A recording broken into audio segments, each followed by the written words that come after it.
Mon fiancé m'a trompé avec ma sœur et je les ai exposés tous les deux à l'hôtel. Mais honnêtement, la partie de l'hôtel n'était que la grande finale d'un feu d'émotions spectaculaire qui est devenu ma vie. Laissez-moi faire marche arrière un instant, car tout ce désastre a commencé 3 semaines avant ce qui devait être le jour le plus heureux de ma vie. 3 semaines avant que je n'épouse Jake Martinez, le gars avec qui j'étais depuis 4 ans, le gars qui m'a demandé en mariage sur une plage à Maui pendant qu'un touriste anonyme prenait des photos de nous en pleurant de joie. Le gars qui, il s'avère, jouait à cache-cache avec ma propre putain de sœur. Ouais, ma sœur. La découverte est survenue un mardi. N'est-ce pas toujours un mardi? Comme si l'univers avait ce sens de l'humour malsain où les révélations dévastatrices n'arrivaient que les jours les plus banals et oubliables de la semaine. J'étais dans notre appartement, enfin, l'appartement de Jake dans lequel j'avais à peu près emménagé, essayant de finaliser les plans de table parce qu'apparemment, décider si tante Martha devait s'asseoir à côté de cousin Rick est une question de sécurité nationale quand on planifie un mariage. Jake avait laissé son ordinateur portable ouvert sur le comptoir de la cuisine. Son stupide MacBook argenté avec une bosse sur le coin d'un côté où il l'avait fait tomber, ce jour-là où nous sommes partis en camping. Je ne fouinais pas. Il faut que je sois claire à ce sujet car la culpabilité a essayé de s'infiltrer plus tard, essayant de me faire croire que je méritais cela d'une certaine manière. J'étais littéralement en train d'essayer d'ajouter des chansons à notre playlist de mariage sur Spotify et quand j'ai cliqué sur un nouvel onglet, là, c'était des messages Instagram, pas même cachés dans une app cryptée ou enfouis dans un email. Juste là, comme si c'était tout à fait normal, comme si mon monde entier s'apprêtait à imploser à cause d'un putain de DM sur les réseaux sociaux. Le premier message que j'ai vu était de la nuit dernière. De ma sœur Emma? Et le texte d'aperçu a rendu ma vision floue. J'ai hâte de te voir demain quand elle sera à son essayage de robe. Mes mains ont commencé à trembler avant même que mon cerveau ne comprenne ce que je lisais. Vous savez cette sensation que l'on ressent dans un ascenseur quand il descend trop vite? Ce moment où votre estomac se retourne et vous sentez une impression de gravité qui vous dit que quelque chose ne va pas avant même que votre esprit ne le réalise? C'est exactement ce que j'ai ressenti. Sauf que c'était pire, parce que les ascenseurs finissent par s'arrêter. J'ai cliqué sur le fil de conversation. Les messages dataient de mois, des mois, pendant que je stressais à propos des centres de table et que je disputais avec les fournisseurs et que j'essayais robe après robe, cherchant la parfaite à porter tout en promettant d'aimer cet homme pour toujours, il envoyait des textos à ma sœur à propos des chambres d'hôtel et quand je serais sortie de l'appartement et comment il devait être plus prudent parce que le mariage approchait. Ma sœur, Emma, 2 ans de moins que moi, celle qui pleurait quand elle brisait ma Barbie préférée quand nous étions enfants, celle qui m'avait demandé d'être sa demoiselle d'honneur quand elle s'était mariée il y a 3 ans, celle qui était censée être ma demoiselle d'honneur dans 3 semaines. Les textes devenaient de plus en plus explicites alors que je descendais et je réalisais que je faisais ce bruit étrange dans ma gorge, comme si j'essayais d'avaler du verre. Il y avait des photos. Pas des nudes, Dieu merci, parce que je suis à peu près certaine que cela m'aurait tuée sur le coup, mais des photos d'eux ensemble. Le bras de Jake autour d'elle dans un café que je ne reconnaissais pas. Emma portant sa veste, celle grise que je lui avais achetée pour son anniversaire l'année dernière. Un selfie d'eux dans sa voiture, sa tête sur son épaule, tous deux ayant l'air dégoûtamment heureux. L'horodatage de celui-ci datait du week-end dernier. Quand il m'a dit qu'il avait une soirée entre gars, je restais là à fixer cet écran, cette preuve du pire type de trahison, et mon cerveau. C'est juste arrêté de fonctionner correctement? Comme si quelqu'un l'avait débranché puis rebranché, mais tous les paramètres étaient erronés. L'appartement devenait soudain trop lumineux, chaque couleur trop vive, le bourdonnement du réfrigérateur trop fort. J'entendais mon cœur battre dans mes oreilles, ce bruit précipité comme si j'étais sous l'eau. La robe de mariée suspendue dans notre placard me semblait se moquer de moi depuis l'autre pièce. Je l'avais trouvée dans une petite boutique à Brooklyn, après avoir essayé environ 47 autres robes, qui me faisaient ressembler soit à un gâteau, soit à un abat-jour. Elle était parfaite, simple, élégante, me faisait me sentir radieuse quand je l'enfilais. Emma avait été là quand je l'avais découverte. Elle avait pleuré et avait dit que je paraissais magnifique et m'avait aidée à choisir les chaussures. Elle avait prévu de baiser mon fiancé même à l'époque. Je continuais à faire défiler les messages, me torturant avec chaque mot, chaque emoji cœur, chaque mention désinvolte de leur plan. Ils parlaient de moi comme si j'étais cette idiote écervelée, cet obstacle pratique qu'ils devaient contourner. Emma envoyait des emojis avec des visages riants aux larmes quand Jake mentionnait à quel point j'étais excitée par la playlist du mariage. Il répondait en disant que j'avais pratiqué mes vœux devant le miroir, pensait qu'il ne regardait pas. Il se moquait de mes vœux, ceux que j'avais écrits et réécrits 17 fois, essayant de trouver les mots parfaits pour dire à cet homme à quel point je l'aimais, combien j'étais reconnaissante que nous nous soyons trouvés, à quel point j'avais hâte de bâtir une vie ensemble. Ceux qui commençaient par « Jake, tu es mon meilleur ami, mon partenaire, ma maison », et se terminaient par une promesse de l'aimer même quand il laissait la vaisselle dans l'évier et oubliait de baisser le siège des toilettes. Je promettais d'aimer ses défauts, alors qu'il les partageait avec ma sœur. L'appartement commençait à se rétrécir autour de moi. Les murs semblaient plus proches, le plafond plus bas, comme si j'étais piégée dans une boîte qui se comprimait lentement. Je pouvais sentir tout trop intensément, la bougie à la vanille que nous avions allumée la veille, le léger parfum du cologne de Jake sur les coussins du canapé, même mon propre parfum semblait trop fort et erroné. J'ai finalement fermé l'ordinateur, mais mes mains tremblaient si fort qu'il m'a fallu 3 essais pour l'abaisser. La cuisine était trop silencieuse sans l'écran à fixer, juste moi et la preuve de ma vie de confiance stupide partout où je regardais. Les livres de planification de mariage empilés sur le comptoir. Des photos de fiançailles sur le réfrigérateur.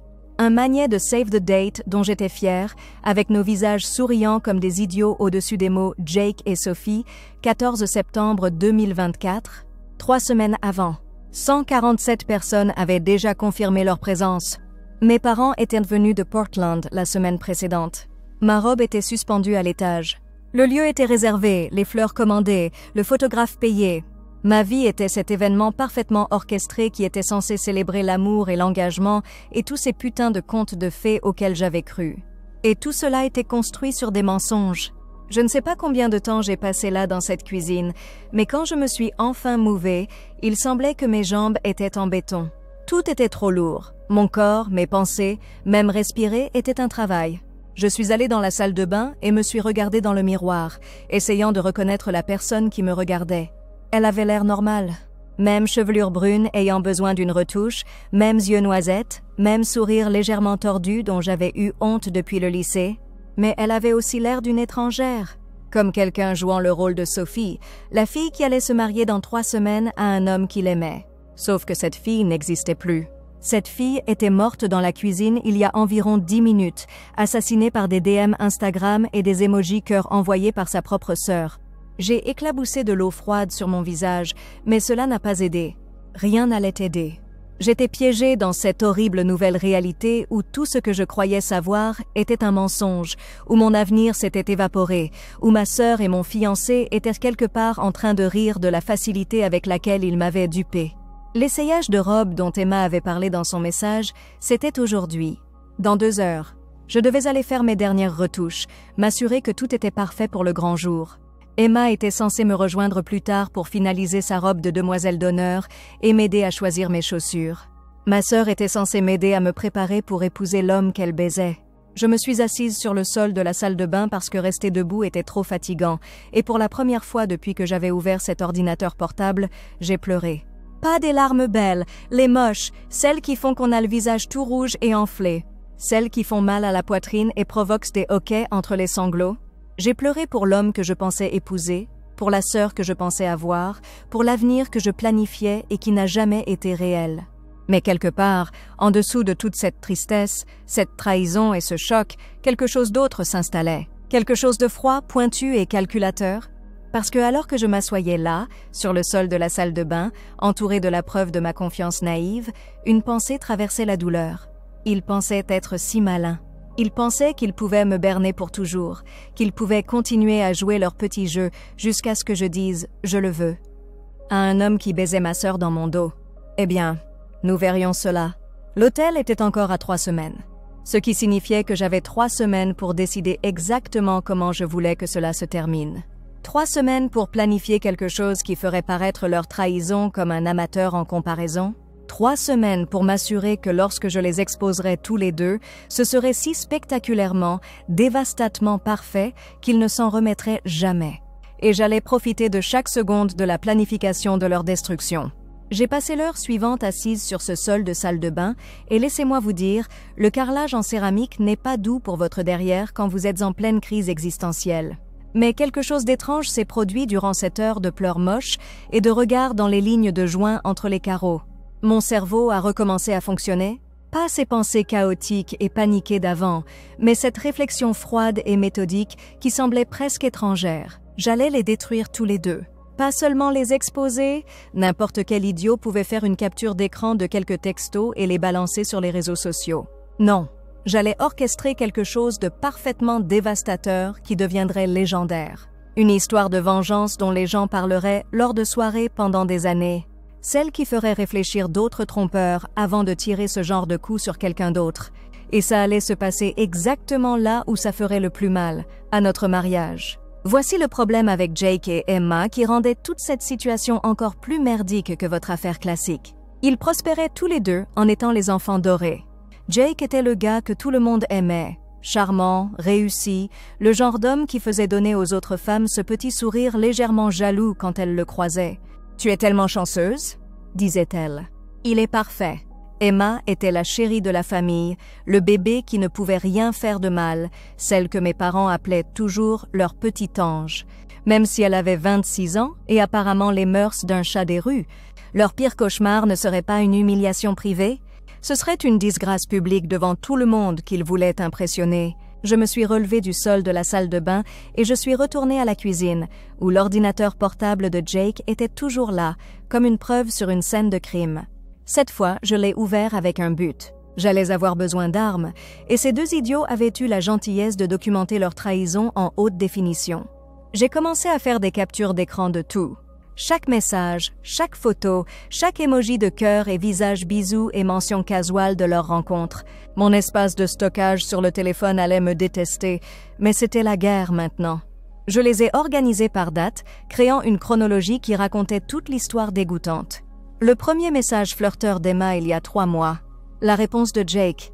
L'escalade du texto innocent à la planification de l'affaire à grande échelle. Les messages concernant des rencontres quand j'étais sortie avec des amis. Ceux sur le fait d'être prudent pour ne pas se faire attraper. La partie vraiment malsaine? Ils avaient planifié cette affaire autour de mon emploi du temps. Emma savait quand je travaillais tard, quand j'avais des rendez-vous pour l'essayage de la robe de mariée, quand j'étais occupée avec des rendez-vous de fournisseurs. Elle m'avait aidé à planifier ce mariage tout en planifiant quand baiser mon fiancé. Il y avait même un message où elle suggérait à Jake de m'emmener à un dîner romantique pour qu'elle puisse redécorer son appartement. J'avais pensé qu'il était adorable ce soir-là.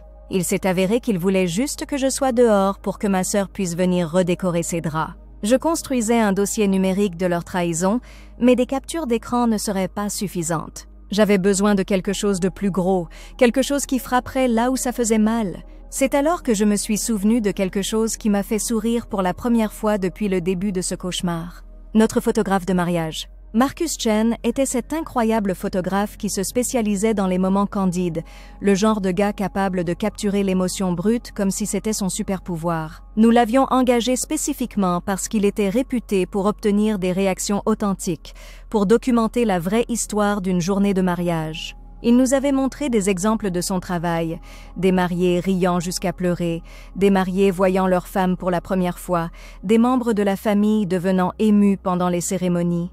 Marcus allait m'aider à documenter la vraie histoire du 14 septembre 2024. Il ne le savait pas encore.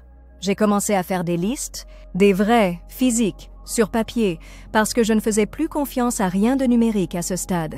Jake aurait pu surveiller mon portable, mon ordinateur, ma putain de montre intelligente, pour autant que je sache. Mais il ne pouvait pas hacker un stylo et du papier. Liste 1. Les gens qui devaient connaître la vérité. Liste 2. Les gens qui méritèrent de voir le monde de Jake et Emma s'effondrer. Liste 3. Les façons de maximiser l'impact de leur exposition. La liste des invités était déjà parfaite pour mes besoins. Les deux familles seraient là, évidemment. Les parents de Jake qui pensaient qu'ils marchaient sur l'eau et qui se vantaient constamment de leur fils, l'architecte à succès. Les amis d'Emma de la fac qui la voyaient encore comme la gentille fille qui faisait du bénévolat dans des refuges pour animaux et qui ne manquait jamais un anniversaire. Nos amis communs, les couples avec qui nous avions fait des doubles rendez-vous, les gens qui étaient ravis de célébrer notre histoire d'amour parfaite. Les partenaires commerciaux de Jake seraient là aussi. La société pour laquelle il travaillait était petite et prestigieuse, du genre où la réputation comptait plus que le talent. Ils avaient invité 3 clients potentiels au mariage, pensant que ce serait bien pour le réseautage. Eh bien, ils allaient avoir une opportunité de réseautage qu'ils n'oublieraient jamais. Mais la liste des invités n'était que le public. J'avais besoin d'une scène et j'avais besoin d'un script. Le lieu était ce magnifique manoir historique à Westchester, avec des jardins qui semblaient sortis d'un conte de fées. Nous l'avions réservé parce qu'il avait ce grand escalier dans le hall principal où j'étais censée faire mon entrée, ce moment dramatique où j'apparaîtrais en haut des marches et Jake me verrait dans ma robe pour la première fois. Très style Cendrillon, très romantique, très parfait pour une révélation dramatique. La cérémonie devait avoir lieu dans le jardin, mais la réception serait dans le hall principal avec cet escalier. Le calendrier était déjà prévu. Heure du cocktail à 6 heures, dîner à 7 heures, discours à 8 heures, danse jusqu'à minuit. J'allais détourner les discours. Mon esprit a commencé à courir à travers la logistique. Le discours de la demoiselle d'honneur était prévu pour 8h15, juste après le toast de mon père en tant que père de la mariée. Emma était censée se lever devant 147 personnes et parler de combien elle m'aimait, à quel point Jake et moi étions parfaits ensemble, combien elle était honorée d'être ma demoiselle d'honneur. Au lieu de cela, elle allait rester là pendant que je dirais à tout le monde quel genre d'honneur elle m'avait donné dans mon dos. Mais je ne pouvais pas simplement improviser. Cela devait être planifié à la seconde près, chorégraphié comme un putain de ballet de destruction. J'avais besoin de plans de secours pour mes plans de secours, parce que Jake et Emma n'allaient pas juste rester là et encaisser. Ils essaieraient de fuir, tenteraient de nier, tenteraient de minimiser les dégâts. Je n'allais pas les laisser faire. J'ai passé le reste de ce mardi à faire des recherches. Saviez-vous qu'à New York, vous ne pouvez pas faire révoquer votre licence de mariage une fois la cérémonie commencée?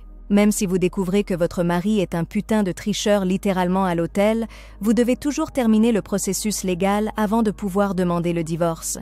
Mais ça n'avait pas d'importance, parce que je ne prévoyais pas de me marier. Je prévoyais de prendre ma revanche. J'ai aussi fait des recherches sur la psychologie de l'humiliation, parce qu'apparemment je suis le genre de personne qui adopte une approche académique quand il s'agit de planifier une vengeance. Il s'avère que la honte publique est l'un des moyens les plus efficaces de changer le comportement, surtout chez ceux qui se soucient de leur image sociale. Jake et Emma se souciaient profondément de la façon dont les autres les percevaient. Cela allait leur faire mal d'une manière que la confrontation privée ne pourrait jamais faire. L'essayage de la robe le lendemain était surréaliste. Je me tenais là dans cette magnifique robe blanche pendant que la couturière épinglait et ajustait, s'assurant qu'elle serait parfaite pour le jour où j'allais détruire mon propre mariage. L'ironie ne m'échappait pas. J'étais littéralement en train d'être habillée pour un costume dans la performance de ma vie. Emma est arrivée juste à l'heure, bondissant avec cet enthousiasme fin qu'elle perfectionnait depuis des mois. « Oh mon Dieu, Sophie, tu as l'air incroyable! Jake va mourir quand il te verra. » Si seulement elle savait à quel point cette déclaration allait se révéler exacte. Je l'ai regardée dans le miroir pendant qu'elle admirait la robe, la même robe qu'elle m'avait aidé à choisir en planifiant sa trahison. Elle avait l'air si normale, si sœur, posant des questions sur mes chaussures et si j'avais déjà choisi mes bijoux. Si je n'avais pas vu ces messages, je n'aurais jamais soupçonné quoi que ce soit. Elle était si douée pour mentir. Ou peut-être que j'étais juste si mauvaise pour voir la vérité. Je suis tellement excitée pour l'enterrement de vie de jeune fille ce week-end. S'est-elle exclamée, ajustant mon voile. Ça va être parfait. L'enterrement de vie de jeune fille. D'accord. Un autre événement que je devais maintenant supporter tout en connaissant la vérité. Emma avait tout planifié. Un week-end dans les Hamptons avec mes amis les plus proches, célébrant mes derniers jours en tant que femme célibataire. Sauf que ma demoiselle d'honneur baisait mon fiancé, donc en réalité, c'était juste une charade élaborée où tout le monde porterait un toast à mon bonheur pendant que l'invité d'honneur planifiait mon humiliation. En fait, dis-je, prenant une décision en temps réel, je pense que je veux changer quelque chose à propos de la fête. Le visage d'Emma est immédiatement devenu inquiet. Qu'est-ce qui ne va pas? Nous pouvons réparer ce que c'est. Quelle sœur si serviable. Si accommodante. Je veux inviter des gens du côté de Jake. Faire la fête en co-accouchement pour une partie. C'était un mensonge, évidemment. Je n'avais aucune intention de faire de l'enterrement de vie de jeune fille un événement coéquipé. Mais je devais planter la graine pour quelque chose d'autre entièrement. Je devais qu'Emma pense qu'elle connaissait mes plans pendant que je planifiais en fait quelque chose de complètement différent. « Oh !» dit Emma, l'air confuse. « C'est différent. Mais d'accord, si c'est ce que tu veux. À qui pensais-tu?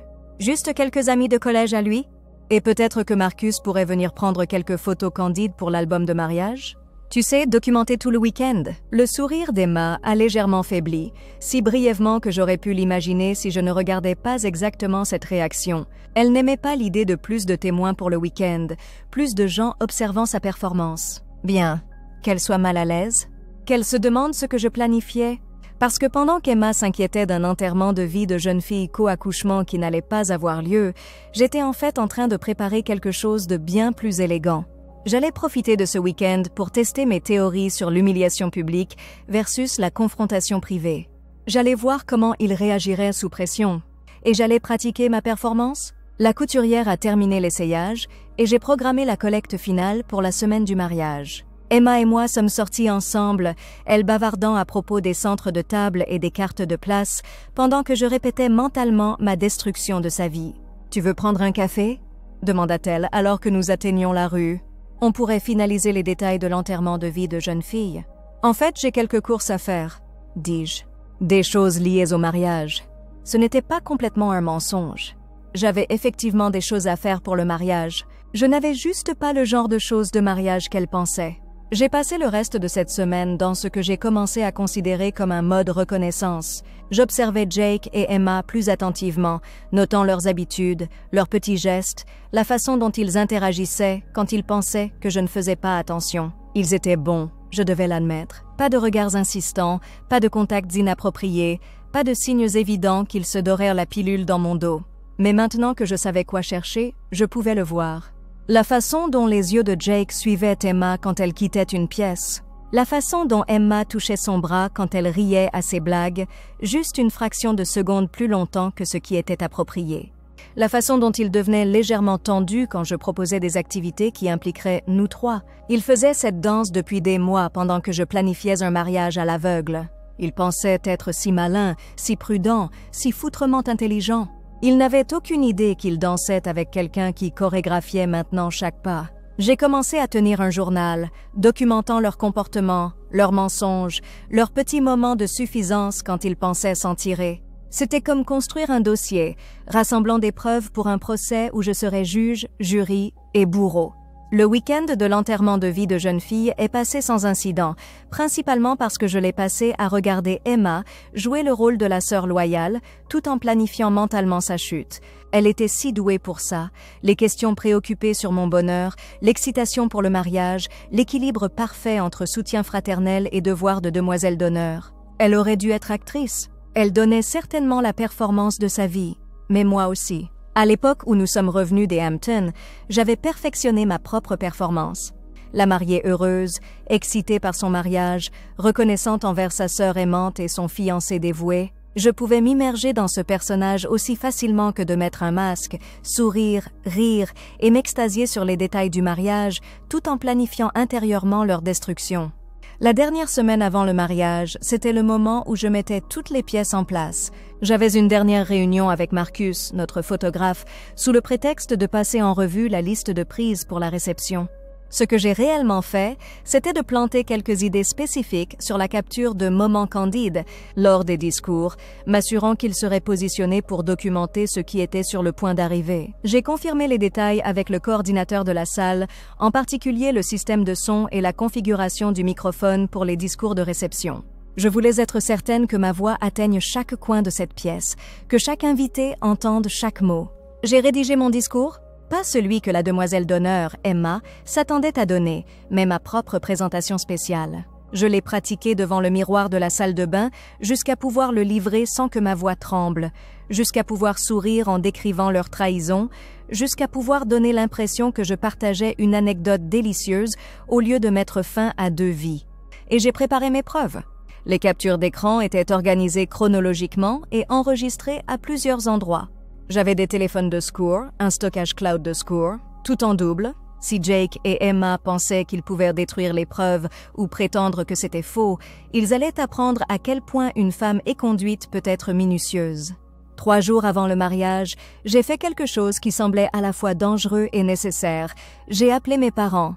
Pas pour leur dire la vérité, pas encore, mais pour avoir une conversation qui compterait plus tard, quand tout allait exploser. « Maman », dis-je, essayant de garder ma voix décontractée, « je peux te poser une question au sujet d'Emma ?»« Bien sûr, chérie. »« Que se passe-t-il » Penses-tu qu'elle a agi de manière étrange ces derniers temps?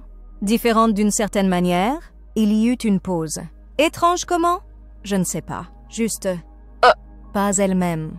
Plus secrète peut-être? Comme si elle cachait quelque chose. Une autre pause, plus longue cette fois. Sophie, tout va bien? Tu as l'air inquiète. Je suis probablement juste stressée par le mariage, dis-je, ce qui était vrai d'une manière si ironique que c'était presque risible. Mais j'ai remarqué certaines choses et je voulais m'assurer que je ne les imaginasse pas. Quelle sorte de choses? Je lui ai donné juste assez d'informations pour semer le doute sans révéler mon jeu. De petites observations sur le comportement d'Emma, son secret croissant, ses réactions étranges à certains sujets. Rien de concret au point de provoquer une réelle alarme, mais assez pour que ma mère commence à faire attention. Car quand la vérité éclaterait dans 3 jours, je voulais que mes parents se souviennent de cette conversation. Je voulais qu'ils réalisent que j'avais essayé de donner à Emma une chance de tout révéler, que je leur avais donné des signes d'alerte sur lesquels ils auraient pu agir. Je voulais qu'ils sachent que ce qui allait se passer était entièrement de la faute d'Emma et de Jake. 2 jours avant le mariage, j'avais mon dernier essayage de robe. La couturière l'a déclarée parfaite, et je me tenais là devant le miroir en regardant cette belle femme dans une robe blanche éblouissante qui était sur le point de devenir l'héroïne du plus spectaculaire désastre de mariage de l'histoire récente. Je prenais parfaitement mes aises. Je rayonnais. Je ressemblais à une femme qui était sur le point d'épouser l'amour de sa vie. Et dans moins de 48 heures, j'allais utiliser cette perfection pour détruire les 2 personnes qui pensaient m'avoir détruite en premier. La robe était prête. Le lieu était prêt, les invités étaient prêts, plus important, j'étais prête. Le matin du 14 septembre 2024 se leva frais et parfait, avec cette lumière dorée d'automne qui rend tout semblable à quelque chose qui aurait été filtré par Dieu lui-même sur Instagram. Je me suis réveillée dans la suite nuptiale du lieu, une magnifique chambre avec des fenêtres du sol au plafond donnant sur les jardins où j'étais censée promettre d'aimer, d'honorer et de chérir un homme qui avait couché avec ma sœur pendant 3 mois. Au lieu de cela, j'étais sur le point de livrer la performance de ma vie. Je n'avais presque pas dormi, non pas à cause des nerfs du mariage, mais parce que j'avais passé la nuit à répéter mon discours devant le miroir de la salle de bain. Je l'avais mémorisé jusqu'au point d'inflexion, aux pauses pour un impact maximal, au moment où je sourirais tout en délivrant le coup fatal. J'avais pratiqué jusqu'à pouvoir le réciter tout en me brossant les dents, en faisant ma routine de soins, en regardant le plafond à 3 heures du matin. Mon téléphone vibra avec des messages de bon matin de divers amis et membres de la famille. Des émojis cœur, des points d'exclamation et tout l'enthousiasme habituel d'un jour de mariage. Emma avait envoyé un message particulièrement écœurant. « Aujourd'hui, c'est le grand jour, ma sœur. Tu vas être la plus belle mariée de tous les temps. Je t'aime tellement. » J'ai regardé ce message pendant 1 minute précise, m'émerveillant de son audace. Elle allait se lever devant 147 personnes dans quelques heures et prétendre m'honorer pendant que j'exposerais sa trahison. Le dissonance cognitive était presque impressionnante. J'ai répondu « Je t'aime aussi. Je ne peux pas attendre de célébrer avec tout le monde. » 2 peuvent jouer à ce jeu de faux enthousiasme. Les cheveux et le maquillage ont commencé à 9 heures, et je dois l'admettre, l'équipe que j'avais engagée était incroyable. Ils m'ont transformée en cette version rayonnante et éthérée de moi-même, le genre de mariée qui fait que d'autres femmes deviennent légèrement émotives simplement en la regardant. Des vagues parfaites, une peau sans défaut, des lèvres qui semblaient naturellement parfaites, mais avaient en fait nécessité 45 minutes pour être réalisées. Je ressemblais à quelqu'un irradiant de bonheur de l'intérieur, ce qui était hilarant car à l'intérieur je rayonnais de pure colère cristallisée. Emma est arrivée à 10h30 avec les autres demoiselles d'honneur, et la regarder s'extasier sur mon apparence tout en sachant ce que je savais était comme assister à un masterclass en sociopathie. Elle avait les larmes aux yeux, elle avait réellement pleuré, tout en me disant à quel point je devais être belle, combien tout allait être parfait, comme elle était fière d'être ma demoiselle d'honneur. « Tu brillais ?» disait-elle, ajustant mon voile avec un soin fraternel si tendre. « Jake va perdre la tête quand il te verra. »« J'espère bien ?» dis-je, et je le pensais d'une manière qu'elle ne pouvait pas imaginer. Le photographe, Marcus, documentait tout, exactement comme je l'avais demandé. Des photos candides de la préparation de la mariée, des moments émouvants entre sœurs, l'anticipation et la joie d'un matin de mariage. Sauf qu'en réalité, il documentait les dernières heures de la réputation d'Emma et Jake, les derniers moments avant que je réduise leur vie en cendres. « Peux-tu prendre quelques photos d'Emma et moi ensemble ?» demandai-je à Marcus pendant qu'Emma était distraite par les autres demoiselles d'honneur. « Je veux m'assurer que nous capturons notre relation aujourd'hui. » Marcus hocha la tête, pensant probablement que j'étais juste sentimentale. Il n'avait aucune idée qu'il était sur le point de photographier un cours magistral de revanche. « Emma !» l'appelai-je doucement. « Viens ici, faisons quelques photos de sœurs. » Nous avons posé ensemble devant les grandes fenêtres, le bras d'Emma autour de ma taille. Nous sourions toutes deux comme si nous n'avions aucun souci au monde. Marcus nous a capturés en train de rire, de chuchoter, faisant la parfaite picture de l'amour fraternel et de la joie d'un jour de mariage. Ces photos allaient vieillir comme du lait laissé au soleil, mais elles serviraient également de preuve parfaite de la performance d'Emma jusqu'à ce que je la détruisisse. « Je suis tellement reconnaissante que tu sois là », lui dis-je pendant que Marcus photographiait. « Je ne peux pas imaginer faire cela sans ma sœur. Je ne le raterai pour rien au monde, » répondit Emma, et la sincérité dans sa voix était presque convaincante. Presque. La cérémonie était prévue pour 4 heures, ce qui nous laissait amplement le temps pour des photos, des retouches et le rituel élaboré de ma mise en robe. La robe qui avait coûté 3 000 $, qui avait mis 6 mois à être commandée et qui était absolument parfaite quand Emma et ma mère m'ont aidée à y entrer. « Oh, Sophie !» chuchota ma mère, les yeux remplis de larmes réelles. « Tu es comme un ange. » Je me sentais plus comme un ange vengeur, mais je n'allais pas la corriger. La dernière heure avant la cérémonie était un flou de préparatifs de dernière minute et d'énergie nerveuse de la part de tout le monde, sauf moi. J'étais la personne la plus calme dans la suite nuptiale, ce qui aurait probablement dû être un signal d'alerte, mais tout le monde l'attribuait à un état de zen breed. Emma ne cessait de vérifier si j'avais besoin de quelque chose, si j'étais nerveuse, si j'étais prête pour le plus grand jour de ma vie. « Je suis prête », lui assurai-je à chaque fois. Je n'ai jamais été aussi prête pour quoi que ce soit. À 3h45, il était temps de se rendre au jardin. Les demoiselles d'honneur s'étaient alignées dans le couloir. Emma d'abord en tant que demoiselle d'honneur, suivie des autres demoiselles d'honneur, puis de ma filleule, ma nièce de 5 ans qui n'avait aucune idée qu'elle était sur le point d'assister à un drame familial dont on parlerait pendant des décennies. Mon père apparut à mes côtés, élégant dans son costume bleu marine et luttant contre des larmes. « T'es sûre de ça, ma petite ?» demanda-t-il, une question si chargée que j'ai failli rire. « Papa ?» dis-je en lui serrant le bras. « Je n'ai jamais été aussi sûre de quoi que ce soit de toute ma vie. » Il sourit et m'embrassa le front. « Alors allons-y pour te marier. » La musique de la procession commença, le canon de Pachelbel, parce que visiblement je suis basique, et mes demoiselles d'honneur commencèrent à marcher dans l'allée. Je regardais par les portes-fenêtres, en voyant chacune d'elles glisser à travers le jardin, devant les 147 invités qui s'étaient réunis pour assister à ce qu'ils pensaient être une belle histoire d'amour. Emma était la dernière, et je la regardais s'avancer vers Jake avec cette expression douce et rêveuse qui me donnait envie de vomir. Elle était si belle dans sa robe rose poussiéreuse, si parfaite dans son rôle de sœur dévouée soutenant la mariée. Les invités pensaient probablement à quel point c'était un joli moment en famille, à quel point il était doux que le couple ait une relation si étroite avec leurs frères et sœurs. Si seulement ils savaient à quel point c'était étroit. Puis c'était à mon tour. Le mariage commença, et mon père et moi franchîmes ces portes-fenêtres sur le chemin parsemé de pétales qui menait à l'autel. Le jardin ressemblait à quelque chose sorti d'un conte de fées, des chaises blanches disposées en rangées parfaites, des fleurs partout, une douce lumière dorée filtrant à travers les arbres. Les invités se levèrent et je pouvais sentir leur souffle collectif se stopper en me voyant. Mais je ne voyais que Jake. Il se tenait à l'autel dans son smoking noir, d'une beauté dévastatrice et complètement inconscient. Quand il me vit, son visage s'illumina de ce qui semblait être de l'amour et de la joie authentique. Ses yeux se remplirent de larmes, et il posa sa main sur son cœur comme s'il était complètement submergé par ma vue. Juste un instant, un petit moment traître, j'ai failli vaciller. Il avait l'air si heureux, si sincèrement touché de me voir dans ma robe de mariée. C'était l'homme dont j'étais tombée amoureuse, celui qui me préparait le café au lit, riait à mes blagues pourries et parlait des enfants que nous aurions un jour. Mais alors je remarquai Emma se tenant près de l'autel, regardant la réaction de Jake à mon égard avec une étrange satisfaction de propriété, comme si elle était fière de la façon dont son petit ami jouait son rôle de mari. Et juste comme ça, ma détermination se cristallisa en quelque chose de dur comme le diamant et inébranlable. La cérémonie elle-même était une œuvre d'ironie. Jake et moi étions là, main dans la main, pendant que l'officiant parlait d'amour, d'engagement et des liens sacrés du mariage, et je souriais, hochait la tête et jouait parfaitement mon rôle tout en comptant en interne les heures avant que je le détruise. Nous avons récité des vœux traditionnels.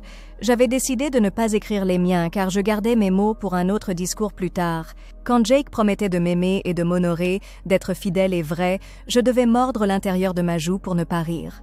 Lorsque je lui fis les mêmes promesses, je voulais dire chaque mot. J'étais sur le point d'honorer la vérité d'une manière dont lui n'avait jamais été capable. Le baiser était bref et doux, et les invités se mirent à applaudir à notre annonce en tant que mari et femme. Mari et femme, ces mots semblaient surréalistes, comme si je jouais un personnage dans l'histoire de quelqu'un d'autre. Parce que dans quelques heures, je vais m'assurer que ce mariage soit le plus court de l'histoire récente. La ligne de réception était un supplice. 147 personnes nous félicitaient, nous disant à quel point la cérémonie était belle, à quel point nous formions un couple parfait, à quel point ils n'avaient jamais vu de couple aussi heureux. Les partenaires commerciaux de Jake étaient là avec leurs épouses, déjà en train de se faire des contacts et de discuter de collaborations potentielles. Les amis d'Emma de l'université étaient émus par tout le romantisme, par notre chance d'être trouvés l'un l'autre. S'ils savaient juste qu'ils célébraient un mensonge élaboré. L'heure du cocktail se tenait sur la terrasse pendant que Marcus et son équipe prenaient des photos officielles. Encore plus de poses, encore plus de sourires, encore plus de faire semblant que c'était le jour le plus heureux de ma vie au lieu du jour où j'allais commettre un homicide justifiable par l'humiliation. Les photos avec la famille de Jake étaient particulièrement agaçantes. Ses parents rayonnant de fierté, parlant de la façon dont ils avaient toujours su que j'étais parfaite pour leur fils, combien ils avaient hâte d'avoir des petits-enfants. Sa mère a même pleuré en me prenant dans ses bras, me disant à quel point elle était reconnaissante que Jake ait trouvé quelqu'un d'aussi merveilleux. Les photos avec ma famille étaient pires.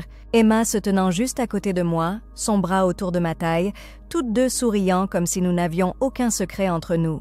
Mes parents avaient l'air si fiers et heureux, complètement inconscients du fait qu'une fille était sur le point de détruire l'autre. « Vous êtes si belles toutes les deux ?» dit ma mère pendant que Marcus nous prenait en photo. « Mes deux anges ?» Un ange et un serpent, mais qui comptait? À cette heure, nous étions assis pour le dîner dans la salle principale. Le lieu avait transformé l'espace en quelque chose de magique. Une lumière douce, des fleurs partout, des bougies scintillant sur chaque table. Jake et moi étions assis à la table d'honneur avec notre cortège, acceptant des toasts et des félicitations de la part des invités qui ne cessèrent de passer pour nous dire à quel point tout était parfait. Emma était assise juste à côté de moi en tant que demoiselle d'honneur, et elle continuait à me serrer la main en chuchotant à quel point tout était beau, combien Jake et moi étions parfaits ensemble, combien c'était le meilleur jour de tous les temps. Chaque pression felt comme un coup de couteau, mais je lui rendais l'appareil et chuchotais mon accord, car j'économisais mes vrais sentiments pour un cadre plus public. Le dîner était un genre de plat de poulet sophistiqué que je ne pouvais même pas goûter, ma bouche étant sèche d'anticipation. Jake ne cessait de demander si j'allais bien, si j'avais besoin de quelque chose, si j'étais dépassée. Un époux si attentionné. Un partenaire si réfléchi. Dommage qu'il soit aussi un enfoiré infidèle, mais cela allait aussi devenir le problème de tout le monde. Les discours étaient prévus pour commencer à 8h15, juste après le dessert. Mon père devait commencer avec le traditionnel toast du père de la mariée. Puis le témoin de Jake dirait quelques mots. Ensuite, Emma donnerait son discours de demoiselle d'honneur sur la merveilleuse personne que j'étais et sur la perfection de Jake et moi ensemble. Sauf que cela n'allait pas se passer ainsi. À 8h10, je m'excusais pour aller aux toilettes. J'avais besoin d'un moment pour me recentrer, de repasser mon discours une fois de plus, pour m'assurer que j'étais prête pour ce qui était sur le point d'arriver. Dans le miroir de la salle de bain, j'avais l'air de la mariée parfaite, rayonnante, belle, radieuse de bonheur. C'était la dernière fois que quelqu'un me verrait ainsi pendant un moment. Lorsque je revins à la table, mon père se tenait déjà debout avec son verre de champagne, prêt à commencer les toasts. La pièce tomba silencieuse, alors que les invités tournèrent leur attention vers la table d'honneur. « Mesdames et messieurs », commença mon père, sa voix chaude de fierté paternelle, « j'ai hâte de ce moment depuis des mois. Pas seulement parce que je vais embarrasser ma fille devant tous ses amis. » Un rire parcourut la pièce. Mais parce que je vais vous dire à quel point Sophie est devenue une femme incroyable et à quel point nous sommes chanceux que Jake l'ait trouvée. Plus de rire, quelques applaudissements. Mon père continua son discours, des mots sincères sur le fait de me voir grandir, sur sa fierté pour la femme que je suis devenue, sur le fait qu'il pouvait dire depuis le moment où ils s'étaient rencontrés que Jake était parfait pour moi. C'était beau et sincère et fit pleurer plusieurs personnes, incluant Jake, qui me serra la main pendant que mon père parlait. Quand mon père eut terminé, la salle éclata en applaudissements et verres levés. « À Sophie et Jake !» déclara-t-il, et 147 voix répétèrent le toast. Le témoin de Jake se leva ensuite, un ami d'université nommé Ryan, qui raconta des histoires embarrassantes sur la vie amoureuse de Jake avant qu'il ne me rencontre et fit des blagues sur comment j'avais enfin réussi à domestiquer le célibataire éternel. Plus de rire, plus de toast, plus de célébration d'une histoire d'amour bâtie sur des mensonges. Puis ce fut le tour d'Emma. Elle se leva, verre de champagne à la main, belle, confiante et totalement inconsciente. La pièce s'installa dans un silence d'attente, alors qu'elle se préparait à livrer ce que tout le monde pensait être un hommage émouvant à l'amour fraternel et à l'amitié. « Avant qu'Emma ne commence, » dis-je, me levant soudainement, « j'espère que cela ne vous dérange pas si je dis quelques mots d'abord. » Emma avait l'air confuse, mais sourit et me fit signe d'y aller. « Bien sûr, c'est ta journée. » Si seulement elle savait à quel point elle avait raison. Je pris le micro du support, ma main stable malgré l'adrénaline qui parcourait mes veines. La pièce était désormais complètement silencieuse, 147 visages tournés vers moi avec des expressions d'attente chaleureuses. Ils s'attendaient à un discours sincère de mariés, peut-être quelques remerciements à des invités spéciaux, possiblement quelques mots émouvants sur la gratitude d'être entourés d'autant d'amour. Ils allaient recevoir quelque chose de tout à fait différent. « Merci à tous d'être ici ce soir. » Je commençais, ma voix claire et forte. Jake et moi sommes très reconnaissants d'être entourés par les personnes que nous aimons le plus. Nos familles, nos amis, les gens qui nous ont soutenus et cru en notre relation, des hochements de tête et des sourires dans la pièce. Quelques « oh » de la part des invités les plus sentimentaux. Je sais qu'il est traditionnel que la demoiselle d'honneur prenne la parole en premier, mais j'espère que vous m'excuserez, parce que j'ai appris récemment quelque chose sur l'importance de la vérité dans les relations et je veux partager cela avec vous tous ce soir. Je marquai une pause, laissant les mots s'installer. La salle était toujours attentive, toujours chaleureuse, complètement non préparée à ce qui allait suivre. Vous voyez, il y a 3 semaines, j'ai découvert quelque chose qui a changé tout ce que je pensais savoir sur l'amour, sur la confiance, sur les personnes qui me sont les plus proches. Le premier frisson de malaise passa dans la salle. Jake me regardait avec une confusion croissante, Emma avec les premiers signes de panique. J'ai découvert que mon fiancé, désolé mon mari, avait une liaison. Le silence qui suivit était si complet que je pouvais entendre le tic-tac de l'horloge dans le coin de la pièce. On aurait pu entendre une épingle tomber, sauf que tout le monde était trop choqué pour respirer suffisamment fort pour troubler le calme. Mais voici la partie vraiment spéciale, continuai-je. Ma voix restait parfaitement calme, souriante comme si je partageais de bonnes nouvelles. La liaison n'était pas avec une femme au hasard. Ce n'était pas avec une collègue ou une ex-petite amie ou quelqu'un de son gymnase. Non, ce serait trop simple, trop ordinaire. Je me tournai pour regarder Emma en face, dont le visage était devenu complètement blanc. La liaison était avec ma sœur, ma demoiselle d'honneur. La personne qui se tient juste là dans la robe rose poussiéreuse et qui était sur le point de faire un discours sur combien elle m'aime et me soutient. La salle explosa. Pas immédiatement, il y eut un battement de silence abasourdi pendant que les gens ont processé ce que je venais de dire. Puis les soupirs commencèrent, suivis de murmures choqués, puis de vraies conversations alors que les gens se tournaient les uns vers les autres avec des expressions d'incrédulité. Jake se leva d'un bond. « Sophie, qu'est-ce que tu… » « Assise-toi » dis-je dans le microphone, ma voix coupant à travers sa protestation et le chaos croissant. « Je n'ai pas fini. » L'autorité dans mon ton fut suffisante pour apaiser de nouveau la salle, même si la tension était désormais électrique. Marcus circulait autour des bords de l'espace, sa caméra capturant chaque visage choqué, chaque conversation chuchotée, chaque moment de cette implosion spectaculaire. « J'ai des preuves », continuai-je, tendant la main dans le petit sac que j'avais emporté avec moi. Des captures d'écran de leur conversation par texto remontant à 3 mois. Des photos de eux ensemble.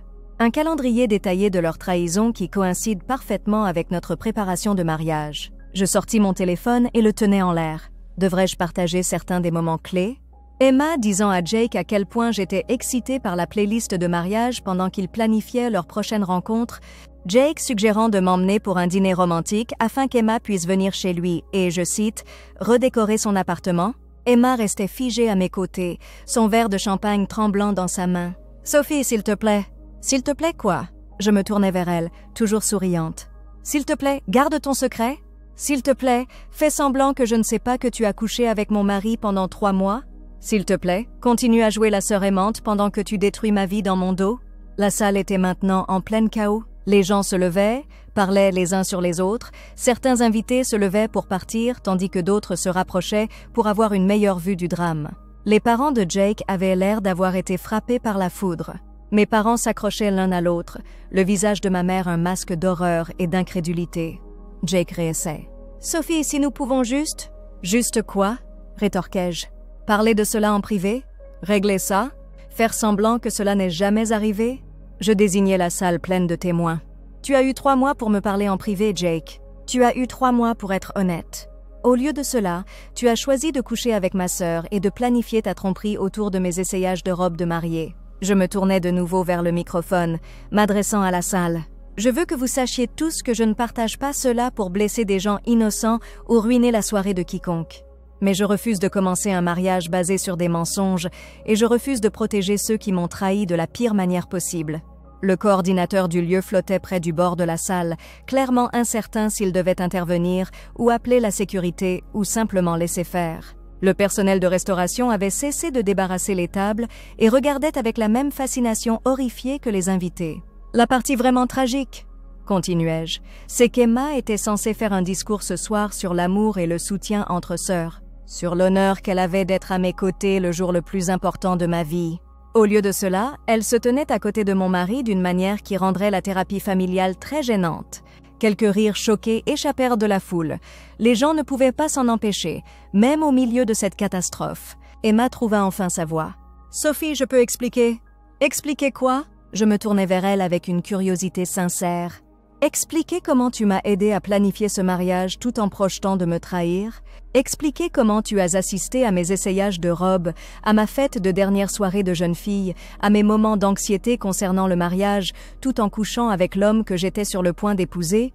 Expliquer comment tu m'as regardé dans les yeux ce matin et m'as dit à quel point j'étais belle et à quel point tu étais fière d'être ma demoiselle d'honneur. » Emma pleurait maintenant, le mascara coulant sur ses joues. Cela ne devait pas se passer comme ça. Oh, cela ne devait pas se passer comme ça? J'étais sincèrement curieuse. Comment cela devait-il se passer, Emma? Préparais-tu à me le dire un jour? Ou allais-tu juste continuer à coucher avec mon mari indéfiniment tout en jouant la sœur dévouée? Jake s'avança, le visage rougi de colère et d'embarras. « Ça suffit, Sophie.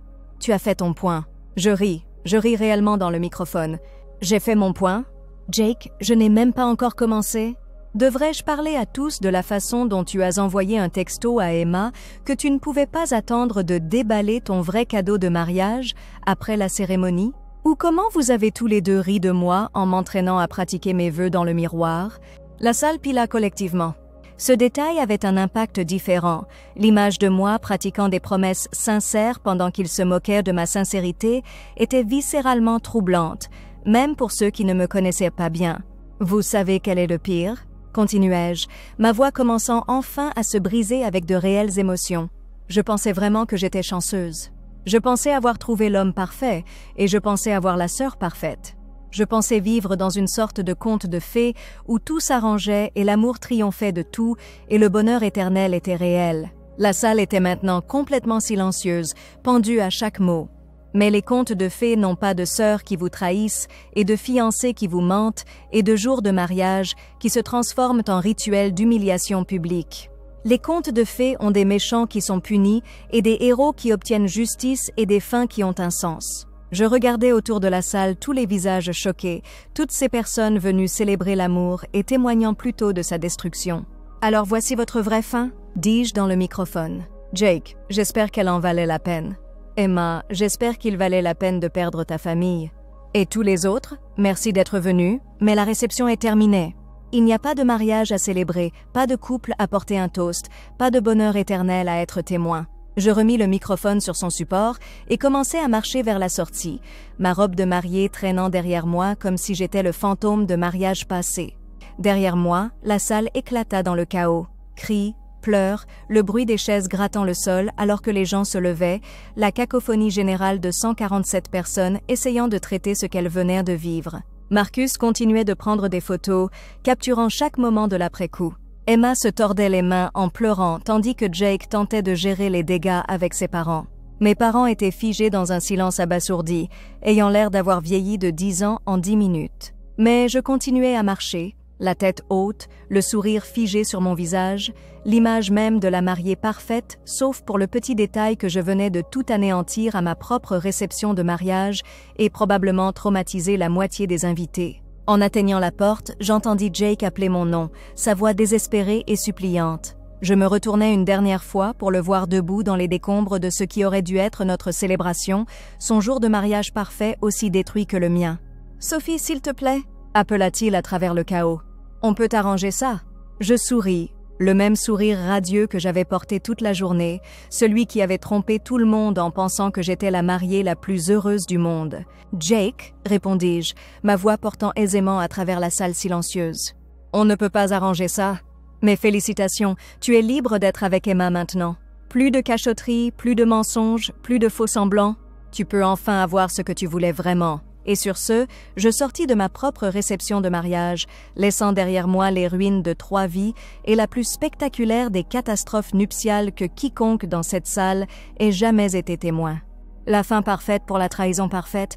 Sortir de cette salle de réception dans ma robe de mariée à 3 000 $ était à la fois le moment le plus empowerant et le plus surréaliste de ma vie. Je pouvais entendre le chaos continuer derrière moi, des voix élevées dans le choc et l'indignation, le grattement des chaises, ce qui ressemblait à quelqu'un, probablement Emma, ayant une rupture complète. Mais je continuais à marcher, mes talons claquant contre le sol en marbre du grand hall du manoir, jusqu'à ce que j'atteigne la porte d'entrée et sorte dans la fraîche soirée de septembre. Marcus, bénisse ses instincts professionnels, m'avait suivi à l'extérieur et continuait de prendre des photos. Pas de manière intrusive, il gardait ses distances et me capture de dos, s'éloignant du lieu dans ma robe de mariée comme une sorte de scène dramatique de film. Ces photos finirent par être certaines de mes préférées de toute la journée, ce qui en dit long sur à quel point toute cette situation était foutue. J'appelais un Uber, car apparemment, les chauffeurs de covoiturage à Westchester étaient habitués à prendre des mariés en fuite. La conductrice, une douce femme âgée nommée Rosa, jeta un coup d'œil à moi debout là, en pleine tenue de mariage, et demanda si j'allais bien.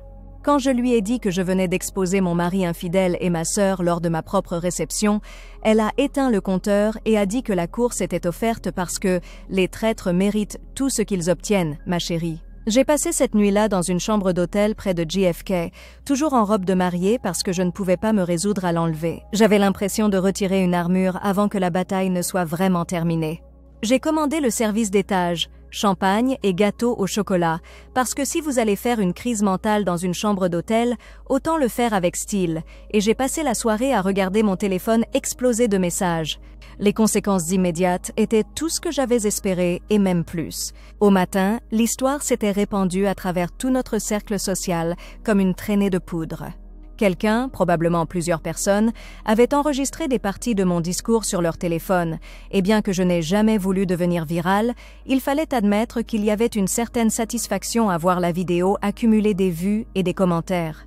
L'Internet aime un bon scandale d'infidélité, et le mien avait tout, trahison familiale, drame de mariage et un plan de revanche parfaitement exécuté.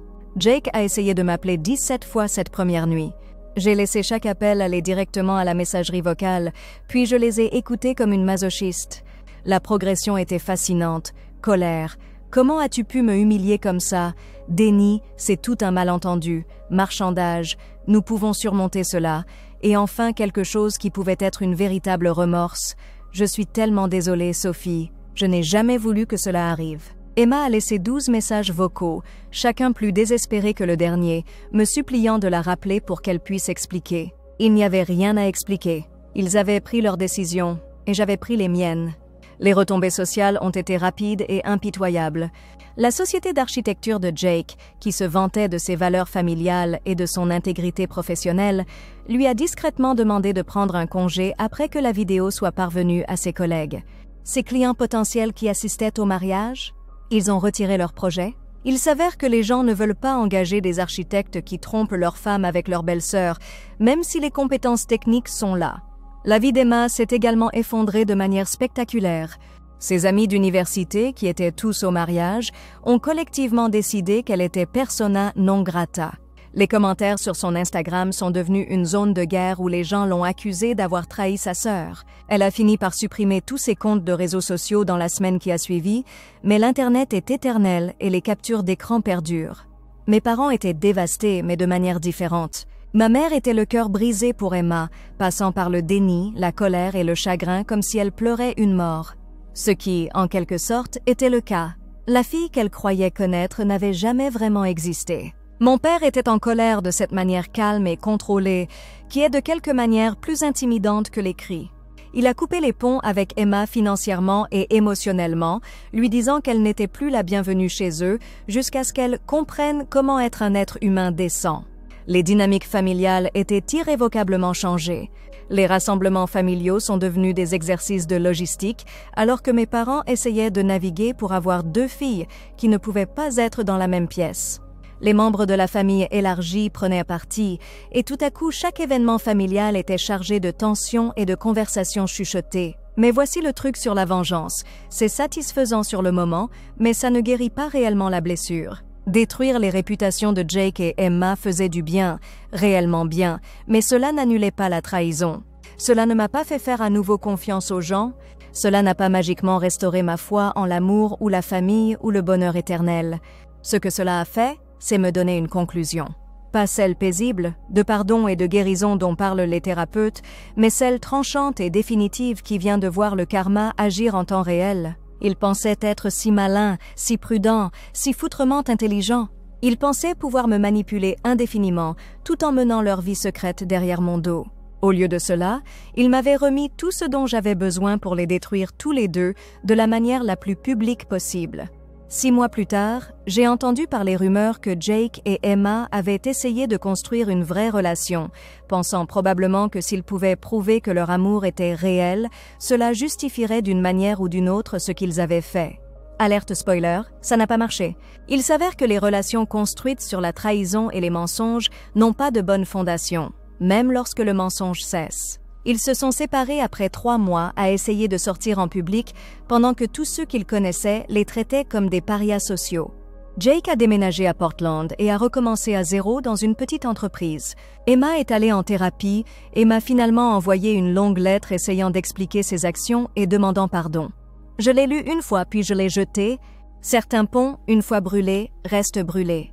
Quant à moi, j'ai gardé les photos de mariage, les bonnes, d'avant que tout explose. Pas parce que Jake me manquait ou que je regrettais ce que j'avais fait, mais parce que j'avais l'air foutrement incroyable dans cette robe, et je n'allais pas laisser sa trahison gâcher chaque souvenir de la beauté que j'avais ressentie ce jour-là. J'ai aussi gardé les photos de Marcus de mon discours à la réception, parce que parfois, vous avez besoin d'une preuve visuelle que vous êtes capable de détruire absolument quelqu'un qui vous trahit.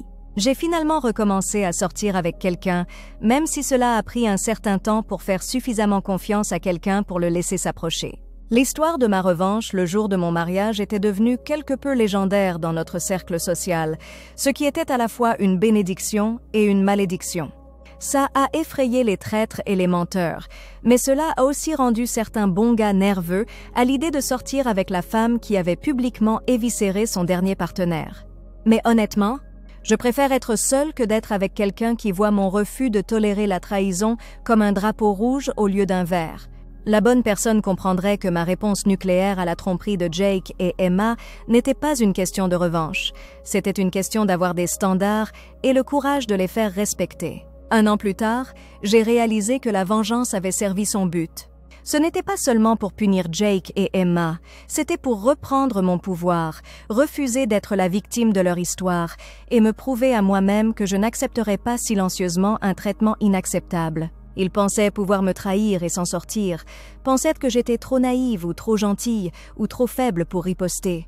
Ils ont eu tort. La meilleure vengeance, il s'avère, n'était pas seulement de les exposer, mais de construire une vie bien meilleure que celle qu'ils avaient essayé de détruire, si bien que leur trahison est devenue la meilleure chose qui me soit jamais arrivée. J'ai obtenu une promotion au travail, voyagé vers des endroits que j'avais toujours voulu voir, fait de nouveaux amis qui valorisaient l'honnêteté et la loyauté, et j'ai lentement appris à faire de nouveau confiance à mon instinct. Jake et Emma avaient essayé de faire de moi le fou dans leur histoire d'amour. Au lieu de cela, je les ai fait devenir l'avertissement dans la mienne. Et vous savez quoi? Cela m'a semblé foutrement parfait. Certaines personnes pourraient dire que j'en ai trop fait, que j'aurais dû gérer cela en privé, que l'humiliation publique était excessive. Ces gens n'ont clairement jamais été trahis par les deux personnes en qui ils faisaient le plus confiance au monde. Ces gens n'ont jamais été debout dans leur cuisine, regardant les preuves de mois de tromperie tout en portant une robe de mariée et en réalisant que leur vie entière était bâtie sur des mensonges. Je dors bien la nuit en sachant que quelque part, Jake et Emma se souviennent du 14 septembre 2024 comme du jour où ils ont appris que les actions ont des conséquences et que certaines personnes ripostent. J'espère qu'ils y pensent chaque fois qu'ils sont tentés de trahir la confiance de quelqu'un d'autre. J'espère que mon histoire se répand et fait réfléchir à 2 fois d'autres traîtres potentiels avant de détruire la vie de quelqu'un d'autre pour leur propre gratification égoïste. Et s'ils ne le font pas, eh bien, j'espère qu'ils finiront par être le sujet du plan de revanche parfaitement exécuté d'une autre personne. Parce que le karma est réel, les conséquences comptent, et parfois la meilleure chose que vous puissiez faire pour le monde est de montrer à tout le monde exactement ce qui se passe quand vous vous frottez à la mauvaise personne. Je m'appelle Sophie, j'ai détruit mon propre mariage pour détruire les gens qui m'ont trahi, et je le referai sans hésitation.